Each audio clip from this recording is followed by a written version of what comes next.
Merci de rester sur OM5 TV, vous avez bien raison de nous regarder tous les jours, de nouveaux portraits. Aujourd'hui, Daniel Apocal qui est spécialiste outre-mer. Alors je lisais un article qui titrait ceci: une Martiniquaise chargée des ultramarins à la ville de Paris. En fait, elle travaillait il y a peu de temps encore à la DGOM, donc je reçois tout de suite Daniel Apocal. Daniel, bonjour. Bonjour.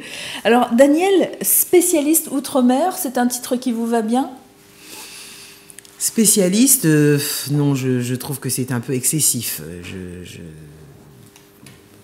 En tout cas, voilà, je l'étais de fait, puisque du fait de ma fonction, cela sous-entend en effet que j'ai une bonne connaissance des Outre-mer, mais je ne sais pas si le mot de spécialiste n'est pas un peu, alors, comme je le disais, excessif. Oui. Il faut parler quand même de votre parcours.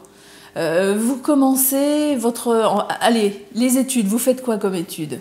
Des études d'histoire. À l'université Paris 1. Et puis... C'était pour devenir prof d'histoire ? Oui, c'était pour enseigner. Parce que à l'époque,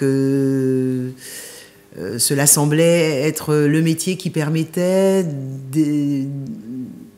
d'assurer l'éducation de ses enfants, de gagner convenablement sa vie, d'être dans un engagement citoyen et de conserver cette capacité d'accompagner le changement du monde. Et puis alors finalement, est-ce qu'on devient prof ou pas après les études ? Alors, je le suis devenu quelque temps et je me suis aperçu que ce n'était pas le lieu, d'ailleurs le principal du collège où j'enseignais me l'a rappelé, ce n'était pas le lieu où je pouvais exercer de la façon la plus large possible ce que j'entendais par changer le monde. Ah. Donc vous avez bifurqué, vous êtes rentré dans la politique tout de suite ? Non, pas du tout, pas du tout. Non, je suis allée à l'école de service social, à l'école internationale de service social, et je suis devenue assistante sociale. Et je suis partie en Afrique. Je dis toujours que je suis devenue assistante sociale par amour autant que par engagement politique, puisqu'il se trouve que voilà, l'Afrique faisait partie faisait aussi partie de ma vie familiale. J'ai construit ma vie familiale dans ce sens. Et donc j'ai eu la chance de pouvoir faire des études à l'école internationale de Montrouge, à la section internationale, avec Madame Misquet. Et cette femme, vraiment, j'y ai fait de très très belles rencontres. Je m'y suis forgé un véritable engagement. Et j'ai eu la chance de pouvoir aller travailler en Afrique, d'y vivre, au Cameroun en particulier. Et c'est une expérience qui a duré combien de temps, alors, l'Afrique ? Eh bien, par intermittence, elle a duré plusieurs années, oui. Et le retour en métropole se fait à quel moment ? Alors, il se fait aux alentours des années, vraiment définitivement, 80, 79-80. Et sans difficulté d'ailleurs, parce que voilà, je n'étais pas devenue une expatriée. Je vivais en Afrique comme une citoyenne de africaine, ce pays, oui. Voilà, et j'y travaillais en toute liberté, et donc je suis revenue ici tout aussi facilement que j'en étais partie, et j'ai continué mon action d'assistante sociale. Voilà, j'ai travaillé dans plusieurs lieux, plusieurs administrations. Et alors cette politique, elle arrive à quelle Mais je ne fais pas période ? de politique. Je ne suis pas je ne suis pas élue. Un petit peu quand même. En 2002, vous êtes chef de projet politique. Politique de la ville. La politique de la ville, c'est une politique publique. Donc c'est une fonction dans l'administration, et à cette époque, donc je travaillais à la ville de Paris. Déjà, je suis entrée à la ville de Paris comme chef de projet politique de la ville, mais c'est pour mener la politique municipale et étatique au bénéfice des territoires reconnus comme ayant besoin d'un rattrapage économique, social, citoyen par rapport aux autres territoires d'un pays. C'est politique en tant que citoyenne, en fait. Et puis, vous aidez aussi les autres citoyens. C'est politique en tant qu'action publique. C'est une action publique. Donc, c'est une action politique. Mais ce n'est pas moi qui la mène, je l'exécute. Oui. Je l'exécute. Pour revenir aujourd'hui à la fonction de délégué, j'exécutais la politique municipale en direction des Outre-mer, la politique municipale parisienne en direction des Outre-mer à Paris. Et votre envie de changer le monde du début, est-ce qu'elle servait aussi Oui, toujours, mais elle a été ma colonne vertébrale. C'est-à-dire, changer durablement le monde, c'est tous les jours, par des petites ou des grandes actions, en fonction des opportunités, apporter aux plus simples, aux plus humbles, comme aux autres d'ailleurs, apporter à chacun de ceux avec lesquels on chemine, partager avec eux un enthousiasme, une résolution à travailler sur soi et sur les réalités dans lesquelles nous nous trouvons. Pour moi, changer le monde, alors c'est évidemment que les politiciens ont en charge d'accompagner ce changement du monde par les lois qu'ils peuvent voter. Mais nous, les citoyens, chaque jour, partout où nous sommes, même dans l'éducation de nos enfants, nous œuvrons à changer le monde.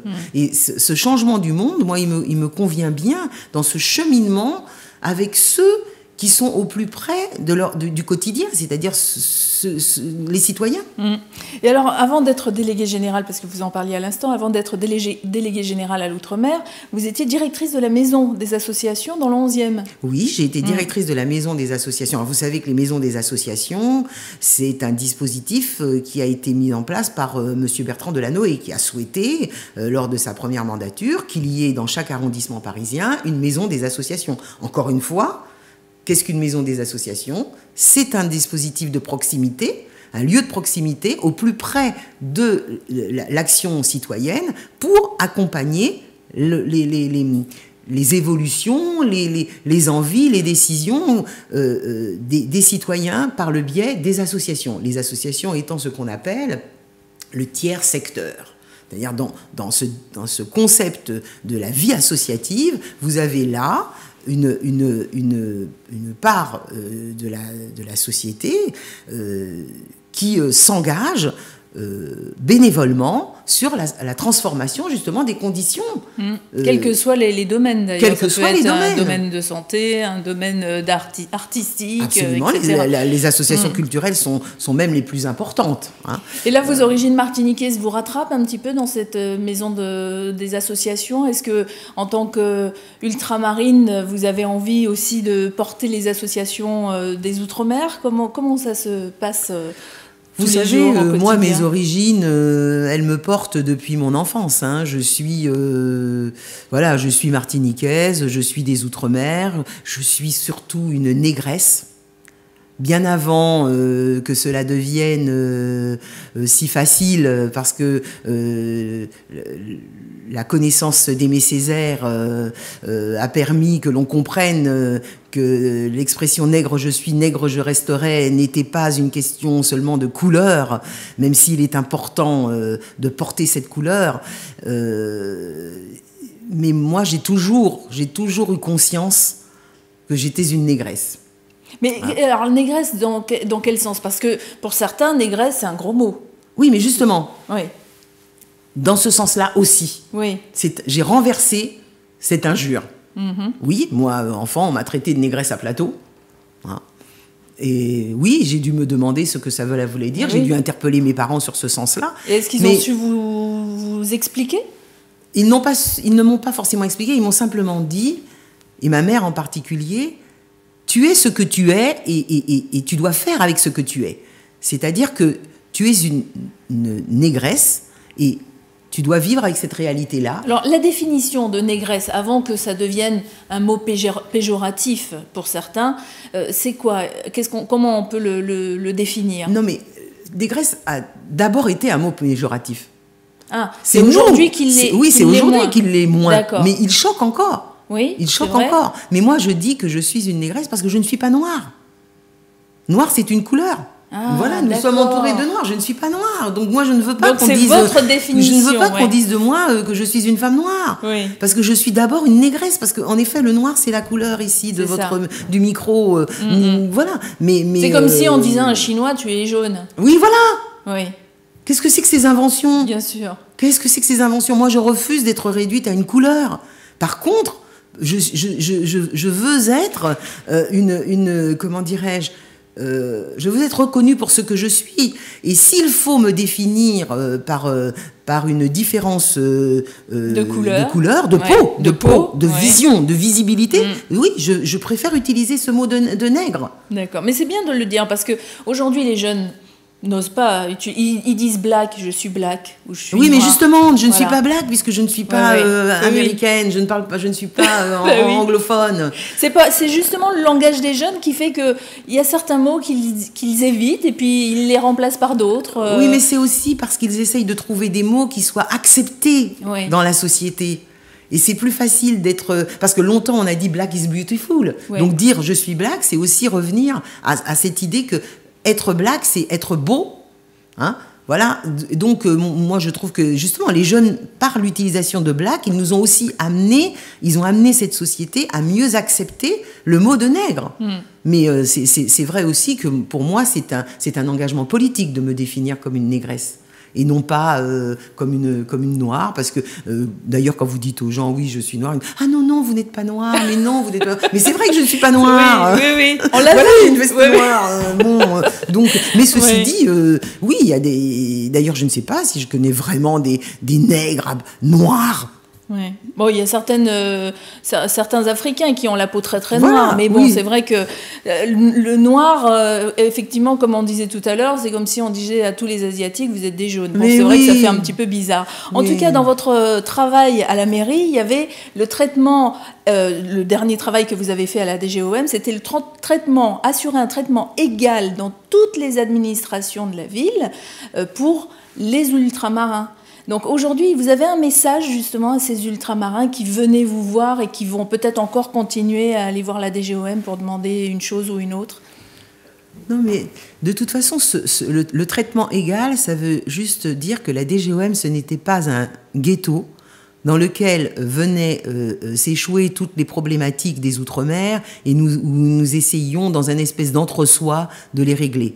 Il se trouve que la délégation générale à l'Outre-mer, à la mairie de Paris, c'est une, comment dirais-je, c'est une direction qui est à l'intérieur de la ville de Paris, donc de toutes les directions de la ville de Paris et qui peut et qui doit travailler et interpeller les directions de la ville de Paris. Donc l'idée, c'est en effet d'accompagner les compatriotes des Outre-mer qui, pour une raison ou pour une autre, voulaient évoquer des problématiques au sein de la ville. Eh bien, c'était de ce lieu privilégié que représentait la DGOM au sein de la ville pour les Outre-mer, pouvoir interpeller les autres directions dans une collaboration entre salariés de la ville. Voilà, et bien sûr que cela va continuer, et certainement, comment dirais-je... Est-ce qu'on dit que le français est râleur? Est-ce que les gens des Outre-mer sont des râleurs aussi quand ils viennent justement poser une problématique à la DGOM ou à un autre bureau qui s'occupe des Outre-mer? Non, mais ils ne viennent pas... Quand on vient à la DGOM d'abord, parce que pourquoi ils venaient à la DGOM, c'est aussi parce qu'ils avaient à parler de ces questions de discrimination ressentie ou avérée à la suite de l'étude de l'INED que M. Delanoë, le maire de Paris, avait lancée au sein de la mairie de Paris pour étudier les questions de discrimination. Pas seulement les discriminations à l'égard ou à l'encontre des Outre-mer, mais les discriminations à l'encontre des femmes, des handicapés, des retraités, des vieux, enfin, tout ce qui peut être généré dans une administration aussi importante que la ville de Paris par des fonctionnements et des dysfonctionnements. Donc, évidemment que ce qui concernait les Outre-mer pouvait être traité par la délégation générale à l'Outre-mer, mais quelquefois c'était déjà passé avant au niveau de d'autres directions. Donc, parce que la ville de Paris tout entière s'interroge et travaille sur ces questions de discrimination. Donc, mais les gens ne venaient pas râler. Oui. Non, en un sens, ils venaient porter un message. Porter de grandes souffrances parfois. Vous avez envie, maintenant que vous n'êtes plus à la DGOM, vous êtes retraité, on va dire ça pas comme encore. Ça Pas encore. Je suis en congé pour le moment, je serai retraité dans quelques mois. Oui. Et alors, comment vous envisagez cette retraite? Peut-être en Martinique, vous restez ici? Non, je resterai ici. Oui. Je vais aller et venir, mais moi, mes enfants, petits-enfants sont ici. Vous allez continuer à œuvrer au niveau des Outre-mer? Je vais continuer à œuvrer en tant que citoyenne, bien sûr, certainement avec une attention particulière à la question des Outre-mer, mais pas seulement. Mmh. Bon, un dernier message alors à nos ultramarins qui nous regardent. Écoutez, regardez là, cette caméra pour leur parler. En face de moi. Que dire? Je pense que l'outre-mer est une chance. L'outre-mer, c'est une fenêtre ouverte sur le monde. Et c'est vraiment, nous avons la chance de porter en nous, que nous soyons nés en outre-mer, que nous en soyons originaires, que nous en soyons des affinitaires. Nous portons en nous ce questionnement positif. Je pense qu'il faut en faire bon usage pour les années à venir. Voilà. Eh ben merci beaucoup Daniel Apocal qui était mon invité aujourd'hui. Ex-DGOM, on l'a annoncé en début de plateau. Et si vous voulez plus d'informations sur la DGOM, on vous donnera bien sûr le lien sur notre page, la page de l'émission ou le site OM5 TV. Merci encore. Merci à vous Lénaïque et merci à ceux qui m'écoutent.